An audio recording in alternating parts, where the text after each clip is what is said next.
Hey everyone, I hope y'all are having a great day. I want to start this video off by thanking a viewer of mine named Joy M for her comments about how booktubers should be speaking up about the Black Lives Matter movement. I think it's so admirable that she's trying to hold the creators she watches accountable, and by doing so, she's doing her part in affecting change. In her first comment, she basically said, I see that you're talking about Black Lives Matter on Twitter, but why let the conversation remain just on Twitter? She linked a video by Kai Foster who really pushed us the question of why are YouTubers talking about Black Lives Matter on all their platforms except for YouTube, where they arguably have their biggest following. I'll link that video down below if you want to watch it. I think Kai brings up a lot of really great arguments. It's really easy to retweet something or to even post a screenshot of your donation, but it does take considerably more effort to make and upload a video. And so what are we saying if we're not taking action because it requires more effort or because it doesn't suit our brand or our aesthetic? By the way, I want to make clear that this entire video is also a self call out, as in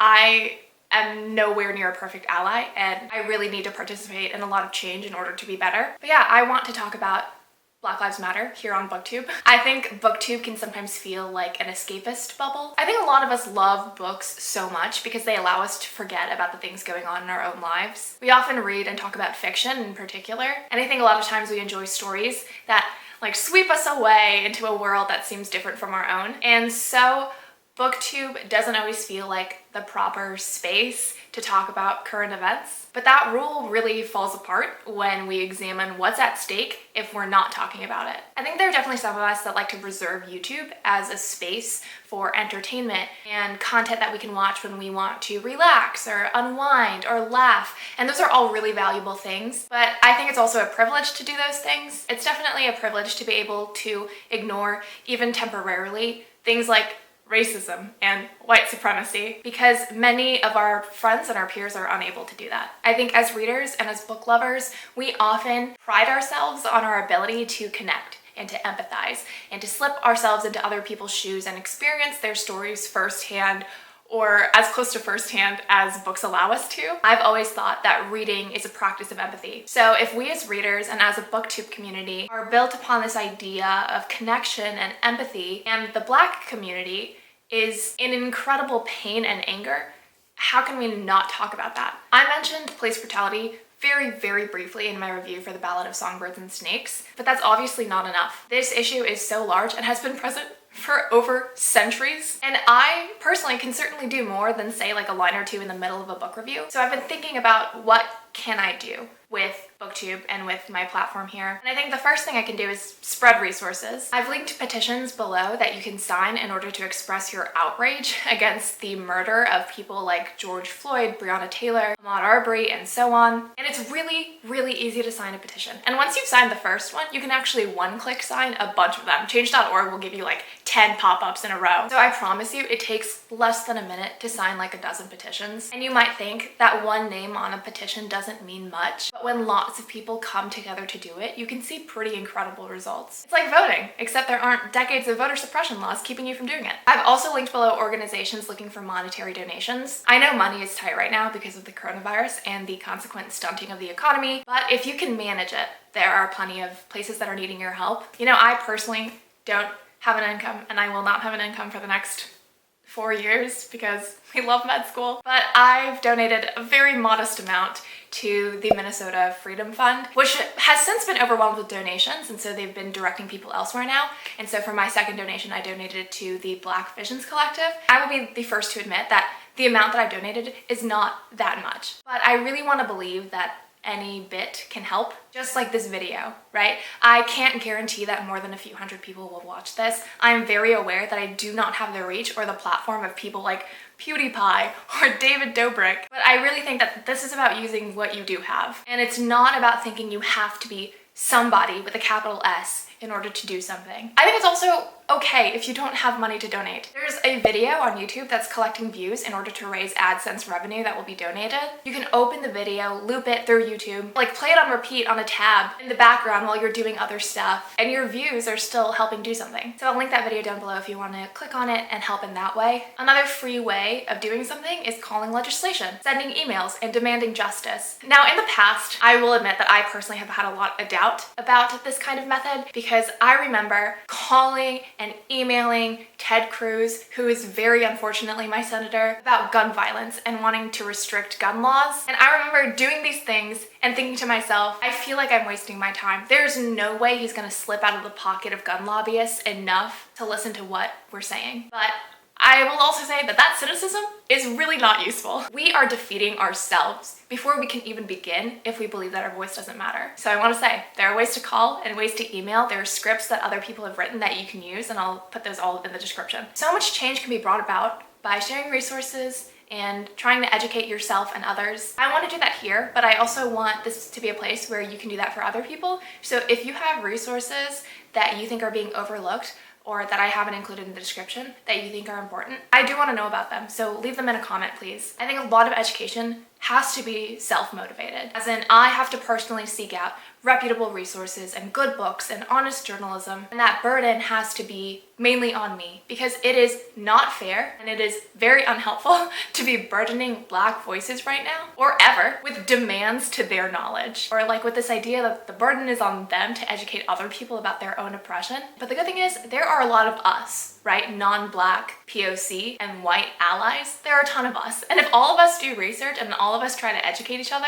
that's a lot of good circulation going on. So this idea of there are a lot of us and that can create change brings me to my next point about BookTube. What booktubers can do about Black Lives Matter while also producing book-related content. I personally want to read more things about and by Black voices. It is imperative that we need to be reading more diversely. We have known this for years now, and even so, I think maybe I'm not doing enough. Actually, I know I have tried to highlight Asian writers on my channel in the past, but I will admit that I have not had that same effort in highlighting Black or Indigenous or Latinx writers. And that's a problem. And that falls on me. And I do want to shift that. And I'm not going to say that the next, like 5 books I read are going to be by Black authors, because I personally don't think that's the most helpful way to go about reading diversely. I think about it in terms of like trying to get your body fit. Like for example, exercising and going on a strict diet for 2 weeks is not going to give you the results that you want,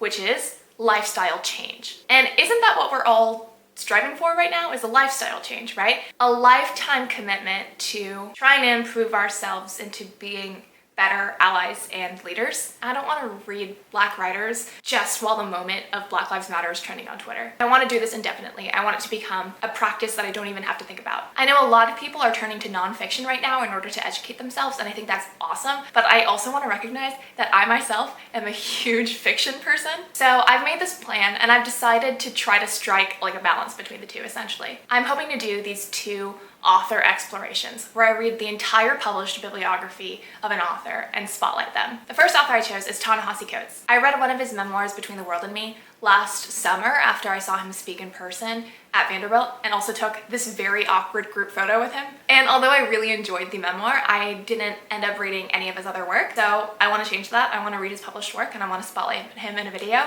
And because I also love fiction, I also want to do the same for another author, Chimamanda Ngozi Adichie, who tends to write more fiction. I have wanted to read her work, right, since early high school, when Beyonce dropped her Beyonce album, and is it called sampling, I guess, where Beyonce used a part of Chimamanda's TED Talk, We Should All Be Feminists, in her song Flawless. And that was years ago, ages ago, and it never happened. I never read Chimamanda Ngozi Adichie's books, and you know what? That is on me. So I want to go through her published books as well. I just started Americana by her, so we're starting. And I'm not going to say that I'm going to do this within a certain time period. Like, I'm not going to give myself a deadline of 2 months, because knowing myself, I don't think that's very realistic. But I can promise that I'm going to take my time, but I'll do it. And once I'm done with these specific authors, I want to choose other ones after that and keep it going. Outside of those author spotlights, I also want to read The New Jim Crow by Michelle Alexander, which is about mass incarceration and how it unfairly impacts Black people, and I think Black men specifically. This book has truly been all around me since I started school at Vanderbilt. Michelle Alexander went to Vandy, if you didn't know. Actually, I don't know why you would know that. I know that because I saw it all the time. I know a lot of people who've studied it in class, and I, being the lazy piece of garbage that I am, never read it. Again, my problem, that's on me. So I want to read it, not only to educate myself, but also to support my fellow Vanderbilt alum. But anyway, back to booktube. So as booktubers, we can read more diversely, spotlight Black authors of all different genres, give them the attention that we have given white authors forever, if we're being honest. Like, if we could channel our enthusiasm for authors like Stephenie Meyer and Sarah J. Maas into authors like Tiffany Jackson and Angie Thomas, that would already be such a huge jumping point for change in the community. And I haven't done that enough, and I know that, and I need to do better. I will leave a list of upcoming or recently released YA books written by Black authors in the description below, so that you can both still enjoy young adult fiction, but also support the Black community. As booktubers, we can also watch and spotlight other Black booktubers. Again, something I haven't done enough of. So I'll leave a playlist down below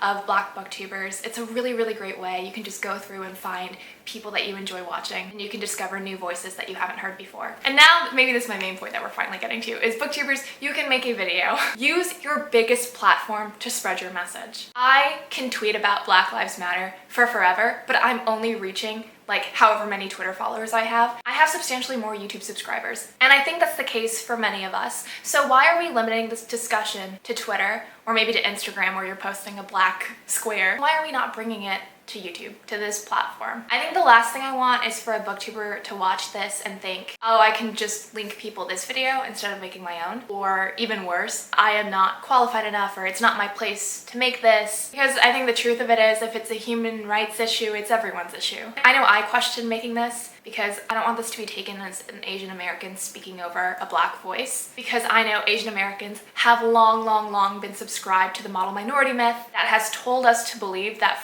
we are somehow better than our Black counterparts, because that entire myth is exactly that. It's a myth, and it's based on anti-Black racism. It's something that every Asian American needs to confront and understand. And I think it's everyone's place to talk about this or to raise awareness about it, because I think almost all of us have in some way benefited from anti-Blackness. So if you're a booktuber watching this, I really encourage you to make a video. Can you imagine the message the booktube community could send if each of us uploaded a video talking about Black Lives Matter? And also, we each have unique audiences, right? So even if it seems like we're doing the same or similar work, we're reaching different corners. There are plenty of ways that each of us can step up and help make change. I think there's a lot of stress because I think some of us have this false belief that we have to be doing everything at once, that we have to occupy all the lanes. That false belief is stopping you from using your own voice. Just because you can't do everything doesn't mean you shouldn't do something, right? So I really think it's about doing what you can, doing what's within your means. Just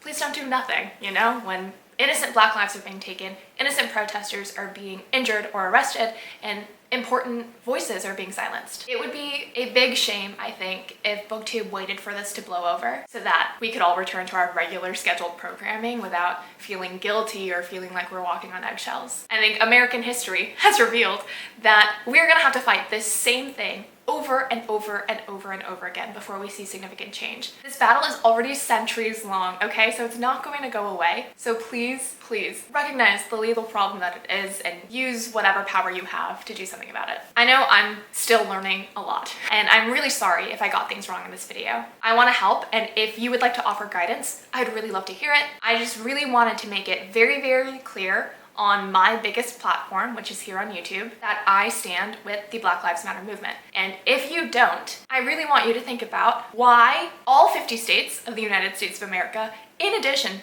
to countries across the globe, are gathering together and raising their voices. What systems do you think are they fighting against? And why do you feel so invested in protecting those broken systems? Usually I love being a book reviewer because it kind of inevitably makes the comment section a place for sharing opinions and starting discussion and discourse. But I will make this explicit. If you leave a racist comment, a comment that belittles this movement, a comment that says something dumb like violence is never the answer when you're living in a country that rose from the shreds of wartime, just don't waste your time. I will block you immediately. I don't want your viewership or your engagement if you're not willing to confront your own prejudice. And like I said, YouTube is not my career.